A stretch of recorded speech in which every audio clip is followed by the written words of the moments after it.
بسم اللہ الرحمن الرحیم اللہم صلی علی محمد وعلی آل محمد۔ جیسا کہ ہم اس بات پہ تفصیل سے گفتگو کرتے ہوئے آئے ہیں اور آج بھی سابقہ اسی بات کو آگے بیان کریں گے کہ یہ دل کیسے روشن ہوگا، قلب کیسے روشن ہوگا۔ اللہ تعالیٰ نے ہمیں اپنا خلیفہ بنایا ہے تو وہ خلافت کی ذمہ داریاں کیسے ادا ہوں گی، اور ان خلافت کی ذمہ داریوں کو ادا کرنے کے لیے سب سے پہلے تو یہ ہے کہ ہم خلافت کے منصب تک کیسے پہنچیں گے، کیونکہ اللہ تعالیٰ نے ہمارے ساتھ نفس جو لگا دیا،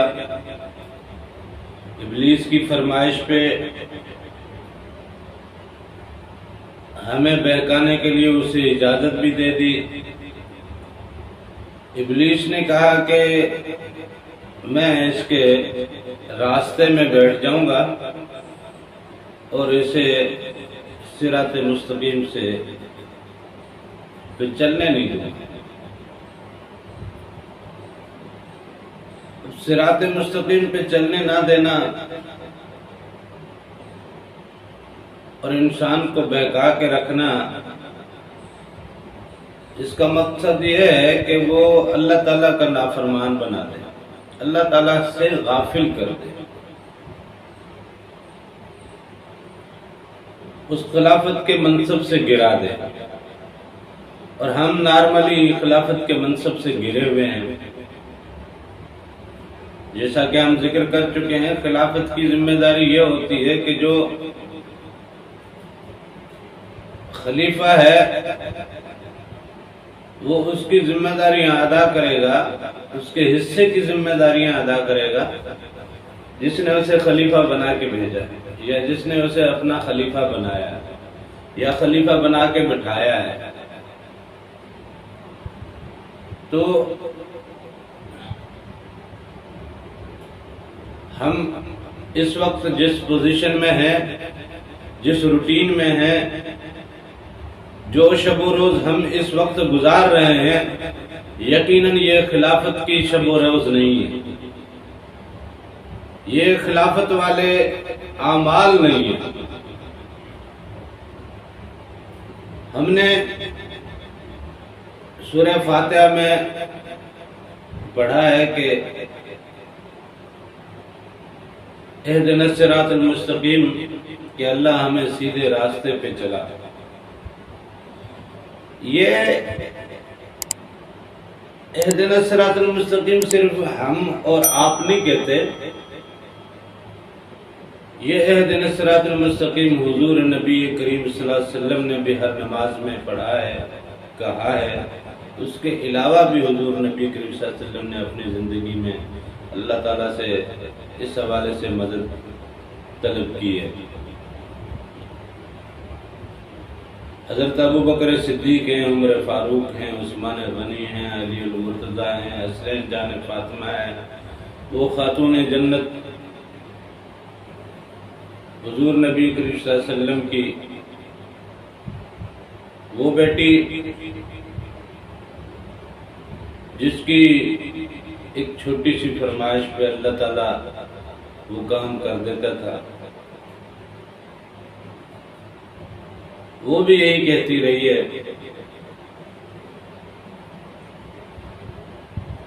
نبوت کے فضائل یا صحابہ کرام کے فضائل یا بی بی فاطمہ الزہرا رضی اللہ تعالی عنہا کے فضائل یا حسنین جان فاطمہ کے فضائل یا علی المرتضیٰ مولا علی مرتضیٰ کے فضائل یا باقی اولیاء کرام کے فضائل تو نارملی ہم سنتے بھی رہتے ہیں، پڑھتے بھی رہتے ہیں، تقریباً ہم فضائل سے واقف بھی ہیں، لیکن جو نقطہ میں یہاں بتانا چاہ رہا ہوں، سمجھانا چاہ رہا ہوں، وہ یہ ہے کہ وہ بھی اہدنا الصراط المستقیم کہتے رہے ہیں، اور صراط مستقیم ہے کیا چیز؟ صراط مستقیم وہی نور کی لائن ہے جو اللہ کی طرف جا رہی ہے، ہمارے دل سے، ہمارے روح سے، ہمارے باقی لطائف سے، وہ جو لکیر سیدھی اللہ کی طرف جا رہی ہے اوپر، یہ اصل میں وہ صراط مستقیم ہے۔ ہمارے علماء کرام نے تو ہمیں صراط مستقیم دین بتایا ہے نا، دین پہ تو ہم سب چلتے ہیں، تو کیا ہماری زندگی میں فرق آیا؟ نمازیں تو ہم سب پڑھتے ہیں، کیا ہم ناپ تول میں کمی نہیں کرتے؟ کیا ہم بات میں جھوٹ نہیں بولتے؟ کیا ہم اپنی نظریں نیچی رکھتے ہیں؟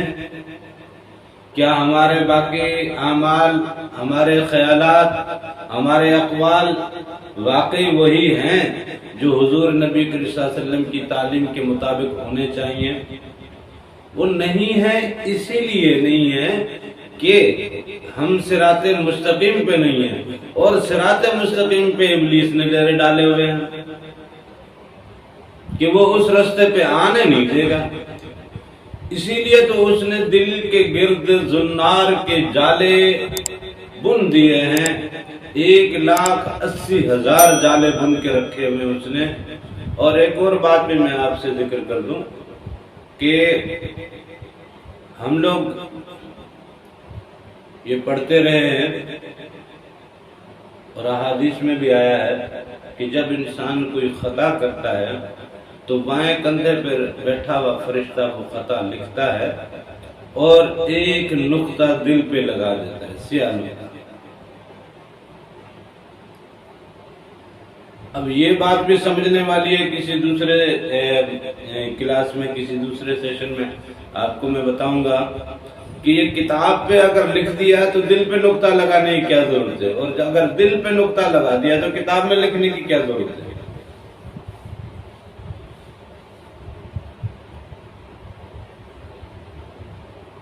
لہذا مختصراً میں بات کو واپس پلٹاؤں گا اسی موضوع کی طرف جو ہم نے پہلے ذکر کیا تھا کہ ہمیں اپنے دل سے زنار کے جالے اتارنے کے لیے، یہ سبھی جالے جلانے کے لیے، اور ہمارے دل سے وہ نور جو پیدا ہو، ہمارے دل کا وہ دروازہ کھلے، وہ کمرہ کھلے جو قلب سلیم کا ہے، قلب سلیم کا اس دروازہ کھولنے کے لیے ہمیں ایک ہی طریقہ بتایا گیا ہے، اور وہی ایک ہی طریقہ ہے۔ تمام اولیاء کرام کے پاس آپ جائیں، سب نے ایک ہی طریقہ بتایا ہے، اور قرآن پاک نے بھی یہی فرمایا ہے، الا بذکر اللہ لتطمئن القلوب، کہ دلوں کے اطمینان کے لیے، دلوں کے سکون کے لیے، دلوں کی راحت کے لیے، قلب کی تسکین کے لیے اللہ کا ذکر ہی ہے، اللہ کے ذکر کے علاوہ اور کچھ بھی نہیں۔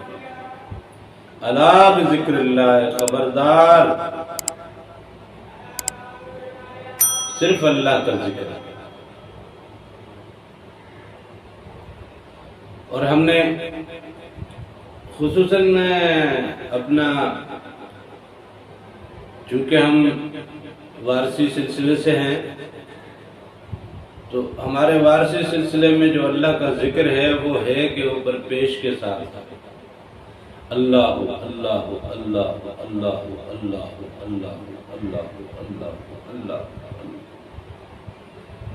اللہ اللہ کا یہ ذکر ہماری زبان پہ رواں رہے گا، ہماری زبان پہ یہ چلتا رہے گا، ہماری زبان پہ یہ اللہ اللہ کا ذکر چلتا رہے گا۔ اچھا، اس میں مختلف اولیاء کرام کے ہاں وقت مقرر ہے، کچھ کے ہاں تعداد مقرر ہے، کچھ کے ہاں مختلف طریقے مقرر ہیں، لیکن یہاں میرے مرشد حضور بابا منظور سرکار نے یہ اجازت دے رکھی ہے کہ کوئی وقت کی پابندی نہیں، کوئی تعداد کی پابندی نہیں، آپ لگے رہو نا، اس رب کے خلیفے ہو، اس رب سے عشق کرتے ہو تو اسی رب کو اپنی زبان پہ رکھو نا، کوئی اور چیز آپ کی زبان پہ کیوں ہے؟ قوت گویائی اسی کی دی ہوئی ہے نا۔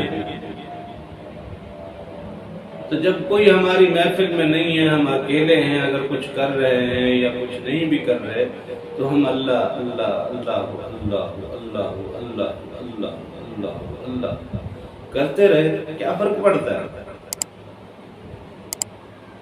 یوں بھی تو کچھ لوگ تنہائی میں گنگناتے ہیں، پتہ نہیں کیا کیا کرتے رہتے ہیں۔ تو اللہ کے ذکر سے زیادہ بہتر گنگنانے کے لیے اور کیا چیز ملے گی؟ اسی ذکر سے وہ زنار کے جالے جلیں گے، قلب صنوبر کے وہ باہری طاق کھلیں گے، اندر سے پھر قلب سلیم کا دروازہ کھلے گا۔ قلب سلیم نور کی مخلوق ہے، زبان سے اللہ اللہ اللہ اللہ اللہ کا ذکر، اللہ اللہ کا نور زبان سے تمہارے دل کی طرف گیا، تمہارے قلب کی طرف گیا، زنار کے جالے جلائے، اندر سے قلب سلیم کا نور نکلا، دونوں نور آپس میں ملے، انہوں نے طاقت پکڑی۔ اب قلب سلیم بھی اللہ اللہ اللہ اللہ اللہ، اور قلب سلیم جب اللہ اللہ کرنے لگتا ہے، وہاں سے جب نور پیدا ہوتا ہے تو یہ جب جالے جب سارے جل چکے، نفس کی وہ ساری طاقتیں، وہ سارے حربے، وہ ساری کوششیں جس نے یہ نار کے جالے بن رکھے تھے اور ان جالوں کے اوپر مکمل پہرے داری کر رہا تھا ابلیس، اور یہاں سے وہ نور کی لکیر نکلنے نہیں دے رہا تھا، دروازہ کھلنے نہیں دے رہا تھا۔ اب یہ نور کا دروازہ کھل گیا۔ سوتے جاگتے آپ کا دل دھڑکتا رہتا ہے، آپ کی زبان اگر خاموش ہو بھی جاتی ہے دل دھڑکتا رہتا ہے۔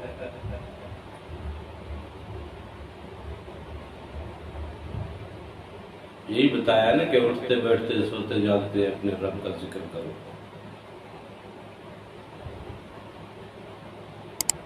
ان فی خلق السماوات والارض واختلاف اللیل والنہار لآیات لأولی الالباب الذین یذکرون اللہ قیاما وقعودا وعلی جنوبہم۔ وہ یہی تو ہے، جنوب مطلب یہ ہے کہ پہلوؤں کے بل بھی اللہ کے ذکر کرتے ہیں، جو اولی الالباب کی خصلت بیان کی نا، ان فی خلق السماوات والارض، بے شک انسان آسمانوں اور زمین کے پیدا کرنے میں۔ اچھا یہ بھی ایک بہت بڑی بحث ہے، اور انشاءاللہ میں آپ کو اگلے کسی سیشن میں یہ چیز بتاؤں گا کہ اللہ تعالیٰ نے ذکر کیا ہے کہ ان فی خلق السماوات، سما سنگولر ہے، ایک آسمان، سماوات بہت سے آسمان، ہم پڑھتے ہیں نا یہ 7 آسمان، اور ہمیں اکثر لوگوں نے یہ بھی بتایا 7 زمینیں۔ وہ زمین تو ایک ہی کہی ہے قرآن میں، 7 زمینیں کہاں سے ہیں؟ زمین ایک ہی ہے، آسمان 7۔ ان فی خلق السماوات والارض،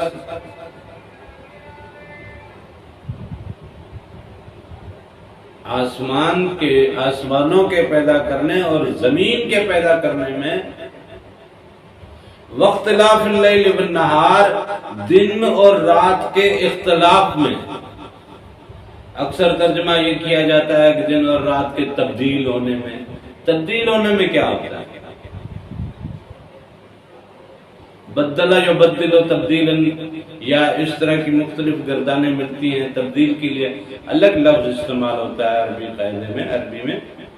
اختلاف تو اختلاف ہے کہ دن کا رات کے ساتھ اختلاف ہے، فرق ہے، ان دونوں کے فرق میں بھی نشانی ہے۔ لآیات لأولی الالباب، عقل مندوں کے لیے نشانی ہے۔ عقل مند ہم یہاں پہ ترجمہ کرتے ہیں، لیکن اصل میں بات یہ ہے کہ لآیات لأولی الالباب دروازے والوں کے لیے نشانی ہے۔ باب کہتے ہیں دروازے کو، اولی الالباب دروازوں والے، ان کے لیے نشانی ہے۔ دلوں کے دروازے، روح کے دروازے، سری کے، خفی کے، اخفا کے، انا کے دروازے جن کے کھل جاتے ہیں، دروازوں والوں کے لیے نشانیاں ہیں۔ اور یہ دروازوں والے کون ہیں؟ الذین یذکرون اللہ، جو اللہ کا ذکر کرتے ہیں، قیاما وقعودا، کھڑے ہوئے اور بیٹھے ہوئے، وعلی جنوبہم، اور اپنے پہلوؤں پر۔ پہلو تو آدمی رات کو نیند میں بدلتا ہے نا، نیند میں زبان تو خاموش ہوتی ہے، پہلوؤں پہ ذکر کرنے کی کیا بات ہے؟ مطلب سوتے ہوئے آپ ذکر کریں، سوتے ہوئے تو دل ہی دھڑکتا ہے نا، قلب ہے ہمارا، ہماری روحیں بیدار رہتی ہیں، نفس ہمارا بیدار رہتا ہے، ہمارا وجود سو جاتا ہے، ہمیں خواب میں شیطانی وسوسے اور مختلف قسم کے خواب آتے ہیں نا، نفس ہمارا زندہ رہتا ہے، جاگتا رہتا ہے، وہ سوتا نہیں ہے۔ اسی طرح ہمارے سینے کی جو مخلوقات ہیں، نورانی مخلوقات، وہ بھی جاگتی ہیں، بشرطے کہ ہم انہیں جگائیں تو صحیح، اور ایک دفعہ جب جاگ جاتی ہے پھر وہ جاگتی رہتی ہے اور پھر سوتی نہیں ہے۔ تو یہی تو ہے وہ اشارہ کہ وَعَلَى جُنُوبِهِمْ، پہلوؤں کے بل بھی آدمی سو رہا ہے، کبھی ادھر پہلو لے رہا ہے، کبھی ادھر پہلو رہ رہا ہے، آدمی کو پتہ نہیں ہے، اندازہ نہیں ہے، کچھ پتہ نہیں ہے۔ کافی کچھ لوگ ایسے بھی ہوتے ہیں کہ یار ہمارا بچہ یہ سلا دو، اس کونے سے اس کونے تک جو لٹکا جاتا ہے۔ اب اس کے جسم میں ایک اللہ تعالیٰ نے ایک چیز رکھی ہے کہ وہ جب کسی طرف تھکنے لگتا ہے تو خود بخود وہ راستہ بدل دیتا ہے، یا خود بخود اپنا پہلو بدل دیتا ہے، سائڈ بدل دیتا ہے۔ تو اگر جسم میں اتنی اللہ تعالیٰ نے رکھی ہے قوت اور سمجھ اور اتنا سینس رکھا ہے، تو کیا دلوں میں نہیں رکھا ہے؟ لہذا میں تو اس بات کو اسی طرح ہی بیان کروں گا۔ اس آیت کا ترجمہ میں یوں لوں گا کہ دلوں کا بیدار ہونا، روحوں کا بیدار ہونا، سینے کی مخلوق کے، یہ جو سینے میں جو مختلف کمرے بنائے گئے ہیں، ان کمروں میں جو مخلوق ٹھہرائی گئی ہے، اس مخلوق کا وہ دروازے کھلیں، وہ مخلوق بیدار ہو۔ نور کی مخلوق نورانی عالم کی ہے، وہ اپنے اپنی دنیا کی طرف پرواز کرے گی۔ اب میں نے آپ کو پہلے بتایا کہ یہ جو سینے کے لطائف ہیں، ان کا کون کون سے جہان سے تعلق ہے، اور یہ تمام جہان مختلف آسمانوں کے ساتھ وابستہ ہیں۔ یہ ہماری زمین ہے جس میں یہ کچھ گلیکسیز ہیں، اور یہ گلیکسیز بن کر پھر کوئی کلسٹر بناتی ہیں، وہ کلسٹر پھر جناب سپر کلسٹر بناتا ہے، اور پھر اس طرح بہت سارے نہ جانے کیا کیا ایک یونیورس جو ترتیب دی جاتی ہے۔ بتائیں کیا کام ہے؟ ایک روشنی کی کرن جو ہے اس دنیا میں سب سے تیز رفتار ہے روشنی، ناسوت کی دنیا میں سب سے رفتار میں تیز ہے روشنی، وہ روشنی جو ہم بناتے ہیں، ہماری بنائی ہوئی روشنی، اس کی یہ رفتار ہے کہ وہ 1 سیکنڈ میں چاند تک پہنچتی ہے، اور اس کی یہ رفتار ہے کہ وہ 8 منٹ تک سورج تک پہنچتی ہے۔ لیکن یہ جو ہماری گلیکسی ہے، ملکی وے گلیکسی، اس کو پار کرنے کے لیے اس کو ملینز سال چاہیے. اتنی تو ہماری عمر نہیں ہوتی. ہم پھر یہ آخر کس لیے بنائیں گے؟ یہ کیوں بنائیں گے؟ اور اگر یہ ناسوچ کا جھوٹا جہان اتنا بڑا ہے تو وہ جہان جو نور کا جہان ہے، یہ تو اس آسمان، پہلے آسمان کے نیچے کی دنیا ہے نا. دوسرا آسمان جو عالم جبروت ہے، دوسرا آسمان عالم ملکوت کا ہے، تیسرا آسمان عالم جبروت کا ہے، چوتھا آسمان عالم ہاہوت کا ہے. تو وہ ان آسمانوں کے اندر جو کائنات ہے، جو مخلوق ہے، جو گلیکسیز ہیں، جو سارے نظارے اور سیارے اور اتنے بڑے سسٹم ہیں، آخر کیوں بنائے؟ ایویں بنا دیا. اسی بات کی طرف تو اشارہ ہے وَيَتَفَكَّرُونَ فِي خَلْقِ السَّمَاوَاتِ وَالْأَرْضِ.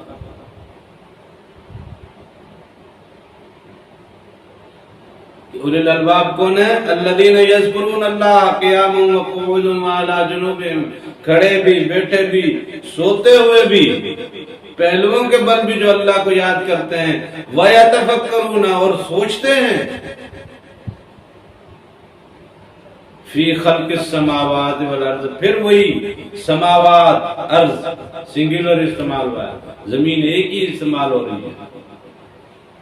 قرآن کے لفظوں کو دیکھیں، قرآن کی بات کو سمجھیں. اللہ تعالیٰ نے زمین کو ہمیشہ ایک ہی کر کے بیان کیا ہے. یہ 7 زمینیں جو بتاتے ہیں نا، ان کو بتانے دیں. انہوں نے پتہ نہیں کہاں دیکھ لی ہوگی، پتہ نہیں کون سی ہیں، کہاں ہیں، مجھے نہیں معلوم. ہم تو کم علم ہے، ہمیں تو اتنا علم نہیں ہے. ہو سکتا ہے ان کو اللہ تعالیٰ نے کچھ زیادہ علم دے دیا ہو، لیکن ہم تو بات قرآن کی کریں گے. قرآن کہہ رہا ہے زمین ایک ہے، تو بس بات ختم. اور سماوات، بہت سارے آسمان ہیں، یعنی 2 سے زیادہ آسمان. 2 آسمان بھی ہوتے تو سماوات کا لفظ استعمال ہوتا ہے، جمع کا ہوتا ہے، کیونکہ اس میں تثنیہ کا لفظ نہیں ہے، جمع کا ہے، سنگولر ہے، دوسرا پلورل ہے. تو بار کا بات یہ ہے کہ دل کو بیدار ہم کریں گے اللہ کے ذکر سے. اللہ کے ذکر سے ہمارا قلب منور ہوگا. یہاں سے نور کی لکیر اٹھے گی. یہ عالم ملکوت کی مخلوق ہے، یہ لکیر وہاں جائے گی. یہ سیدھی لکیر صراط مستقیم ہے. اسی کے اوپر تو وہ پیرا ڈال کے بیٹھا تھا کہ میں یہاں بیٹھ جاؤں گا اور اس کو بہکاؤں گا.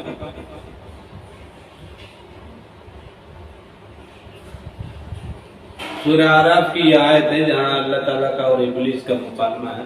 انشاءاللہ یہ بھی میں آپ کو کسی اور سیشن میں بتاؤں گا کہ یہ مکمل مکالمہ ہے کہ اللہ تعالیٰ نے اس کو پھر کیا کہا، اس نے اللہ تعالیٰ سے کیا کہا، کس طرح مکالمہ ہوا اور کس طرح اجازت ہوئی، اور پھر اس نے کون کون سے حربے بتانے کی کوشش کی اور کس طرح انسان کو بہکانے کی کوشش کی. بہر کے صراط مستقیم پہ اس نے ڈیرے ڈالے، اور ہمارا صراط مستقیم اس نے روکا ہوا ہے، چوکی لگائی ہوئی ہے. ہمارے دلوں کی پرواز، ہمارے اندر سے وہ نور کی جو لکیر، جو اپنے منزل کی طرف، اپنے عالم کی طرف جسے جانا تھا، وہ ہمارے دلوں میں وہ نور پیدا نہیں ہو رہا. وہ صرف اس لیے کہ ہماری زبانوں پہ اللہ کا ذکر نہیں. لہذا میں آپ سے صرف اتنا ہی عرض کروں گا کہ خدا را اللہ کے ذکر کو اپنائیے. اللہ تعالیٰ نے قرآن مجید میں فرمایا ہے کہ یوم لا ینفع مال و بنون، وہ دن جب کوئی نفع نہیں دے گا، نہ مال نہ اولاد، الا من اتى اللہ بقلب سلیم. ایک تلاوت یہ ہے، دوسری تلاوت یہ ہے الا من آتے اللہ بقلب سلیم. تلاوت کے 19 سے 29 قاعدے ہیں. یہ پھر ایک الگ شرعی بحث ہو جاتی ہے. ہماری یہ محفل شرعی بحث سے ذرا ہٹ کے ہے، کیونکہ وہ پھر علمی دائرے کی باتیں ہو جاتی ہیں. آپ سے ذکر کیا تھا کہ علمی دائرے سے ہم بالکل ہٹ کے ایک عام فہم طریقے سے بات کریں گے. تاکہ ہم آپ کو طریقت، حقیقت، معرفت کے راستے بتا دیں۔ شریعت بیسکلی علم کا نام ہے، طریقت اصل میں عمل کا نام ہے۔ علم تو تقریباً ہم سب کے پاس موجود ہے، اس لیے علم کی بات ہم کریں گے۔ اب بات کرنی ہے عمل کی۔ عمل کہاں سے شروع ہوگا؟ عمل یہیں سے شروع ہوگا جب ہم اللہ اللہ اللہ اللہ اللہ اللہ اللہ یہ ذکر کر کے یہ ذکر ہماری زبانوں پہ رہے گا۔ ہماری زبانیں جب ذکر سے تر رہیں گی، ہماری زبانوں پہ پھر دیکھنا مفسدات نہیں آئیں گی، غلط کلامی نہیں آئے گی۔ جب اللہ اللہ اللہ اللہ اللہ اللہ اللہ اللہ کا ذکر ہماری زبان پہ ہوگا تو ہماری زبان پہ غلط الفاظ، غلط باتیں آنا بند ہو جائیں گی۔ اللہ کا نور ہماری زبان میں بسے گا، وہیں سے وہ ہمارے قلب کے پہ اثر کرے گا، چوٹ مارے گا، زنار کے سارے جالے جلائے گا، وہاں سے قلب سلیم کو جگائے گا۔ قلب سلیم پھر اس کے ساتھ مل کے اپنی جناب دنیا کی طرف پرواز کرے گا اور ساتھ میں اپنی برادر مخلوق کو جگائے گا۔ پھر وہ مخلوق بھی جاگے گی، پھر ان کے بھی اذکار ہیں، وہ پھر جب اپنے اپنے ذکر میں آئیں گے وہ بھی منور ہو جائیں گے۔ جب ہمارا سینہ منور ہو گیا تو ہمارے لیے باقی اعمال، شریعت کے باقی قواعد، شریعت کے باقی اسلوب اور اصول، ان پہ عمل کرنا کوئی مشکل نہیں رہے گا۔ اب ہمارے لیے مشکل اس لیے، علم تو ہے شریعت کا، لیکن شریعت پہ ہم لوگ پیروکار شریعت کے صرف اس لیے نہیں ہے کہ شیطان نے ہمیں بالکل باندھ رکھا ہے، اس نے صراط مستقیم پر ڈیرے ڈال رکھے ہیں، وہ صراط مستقیم پہ ہمیں چلنے نہیں دیتا۔ انشاءاللہ آپ کو بات کچھ سمجھ میں آئی ہوگی، اور میری بھی یہی کوشش ہے، اور آپ سب کو بھی اس بات کی کوشش کرنی چاہیے کہ ہم اپنے دلوں کو اللہ کے ذکر سے منور کرتے ہیں۔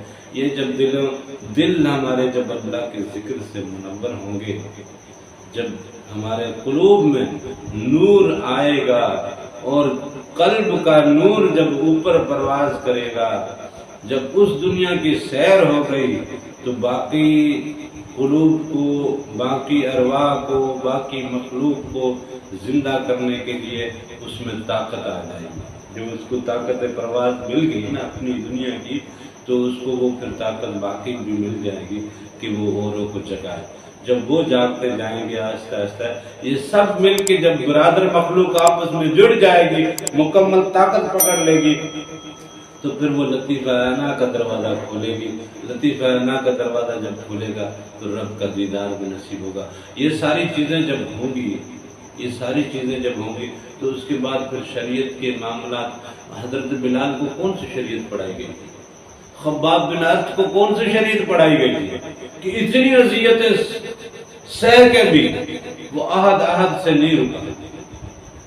اتنی تکلیفیں، اتنے درد اٹھا کے جلتی ہوئی ریت پہ، جلتے ہوئے انگاروں پہ، تپتی ہوئی ریت پہ، تپتے ہوئے پتھروں کے نیچے انہیں رکھا گیا، مارا گیا، پیٹا گیا، زنجیروں سے مارا گیا، گرم سلاخیں گرم کر کے، لال سرخ کر کے ان کے جسم میں ڈالی گئی، گھاڑی گئی، لیکن وہ غیر متزلزل رہے۔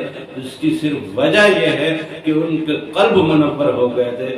قلب منور ہو جائیں گے تو نور کی اپنی طاقت ہے، اس کے آگے یہ دنیاوی حربے کام نہیں آتے، یہ دنیاوی حربے کام نہیں کرتے۔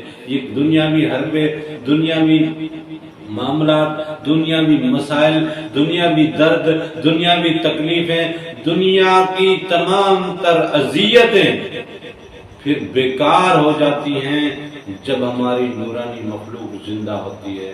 ہم پھر حقیقی طور پہ اللہ کے خلیفے بن کے، حقیقی طور پہ اللہ کے عبد بن کے اپنی اصل ڈیوٹی کی طرف پلٹ آتے ہیں۔ یہی ہے صراط مستقیم، اور اسی کی دعا کی گئی ہے۔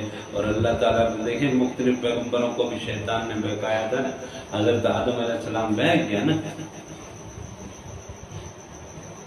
اور مختلف 1.25 لاکھ پیغمبروں کے پاس امتیں دوڑ کے جائیں گی یوم محشر میں، کہ آپ سے ہر پیغمبر کہنا نہیں مجھ سے یہ غلطی ہوئی، مجھ سے یہ غلطی ہوئی، مجھ سے یہ غلطی ہوئی، مجھ سے یہ غلطی ہوئی. تمام پیغمبروں سے کوئی نہ کوئی تو غلطی ہوئی. یعنی وہ ابلیس پیغمبروں کو بھی بہکا سکتا ہے. تو اس لیے حضور نبی کریم صلی اللہ علیہ وسلم کو بہکانے کی طاقت اس میں نہیں تھی. حضور پاک صلی اللہ علیہ وسلم کی ہستی، حضور پاک صلی اللہ علیہ وسلم کا معاملہ کچھ اور تھا، لیکن حضور پاک صلی اللہ علیہ وسلم نے سنت کے طور پہ یہ ہمیں سبق دیا کہ اہدنا الصراط المستقیم وہ خود پڑھتے رہے. وہ جو حضور پاک کرتے رہے وہ ہمیں کریں، ہم کریں، یہی تو سنت ہے. لہذا اللہ تعالیٰ سے دعا ہے کہ وہ ہمیں اپنے اور اپنے حبیب کے عشق کی دولت نصیب کرے. جزاک اللہ.